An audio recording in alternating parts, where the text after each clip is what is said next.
मुंबईनंतर आपण पाहतो की पुणे शहरामध्ये सुद्धा आता महाराष्ट्र नवनिर्माण सेनेकडून रिक्षावरती स्टिकर जे आहे ते लावण्यात येत आहेत। आपण पाहतोय की मला मराठी येते, मी मराठी बोलतो, या आणि माझ्या रिक्षामध्ये बसा, अशा पद्धतीचा आशय जो आहे तो आपण पाहतो की स्टिकरवरती लिहिलेला आहे आणि रिक्षावरती हे स्टिकर जे आहेत आता लावायला सुरुवात झालेली आहे।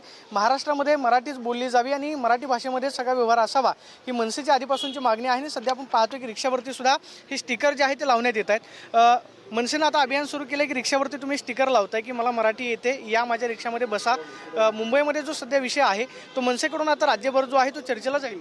हा विषय मला वाटतं राजसाहेबांनी गेली 19 वर्ष मांडलेला आहे आणि आत्ता सरकारने जे काही सांगितलेलं आहे ते नक्की नियमाला धरून आहे। आमची लोक जे काय आंदोलन करतायत किंवा जे काय करतायत ते नियमाला धरून आहे। त्यामुळे महाराष्ट्रात मराठी हे यायलाच पाहिजे आणि आमची उलटी विनंती आहे की जे लोक संप करतायत किंवा त्यांचे जे नेते, म्हणजे काल सत्ताधारी प्रताप सरनाईक बरोबर आहे, त्यांनी हा कायदा त्यांनी ते विचार मांडले किंवा त्यांनी ते काय पारित केलं आणि आंदोलन करणारे कोण, संजय निरुपम म्हणजे त्यांच्याच पक्षाचे।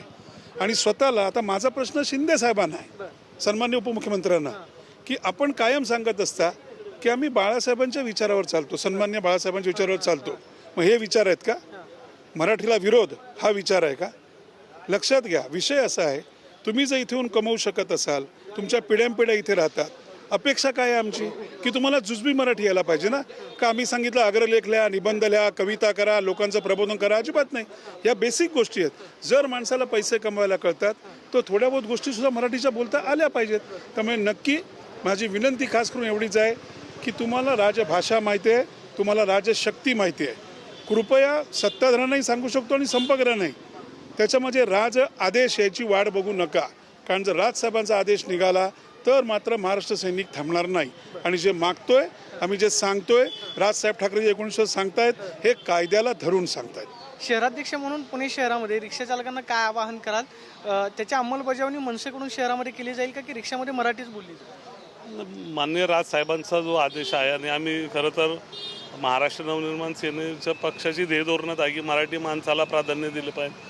त्या दृष्टिकोनातून आम्ही सर्वजण पुणे शहरामध्ये जेवढ्या रिक्षा संघटना आहे, रिक्षा चालक आहेत, मालक आहेत, त्यांना आव्हान करणार आहे की प्रत्येकाने मराठी बोललं पाहिजे। एक चांगलं आहे की पुणे शहरामध्ये रिक्षा चालवणारा हा जवळपास 99% मराठी माणूस आहे, त्यामुळे पुणे शहरात त्याची अडचण खूप कमी आहे। पण त्यामध्ये पण थोडे जरी असतील त्यांनी पण मराठी शिकलं पाहिजे आणि मराठी बोललं पाहिजे। आपण पाहतोय की अशा पद्धतीने हे स्टिकर जे आहेत ते मनसेकडून रिक्षावरती लावायला सुरुवात झाली आहे। मी मराठी बोलतो, मला मराठी समजते, या माझ्या रिक्षात बसा, अशा पद्धतीनं अभियान जे आहे ते मनसेकडून आपण पाहतोय पुणे शहरामध्ये सुरू झालेलं पाहायला मिळते। कॅमेरा पर्सन विकी चव्हाण आणि प्रदीप कापसे, TV9 मराठी, पुणे।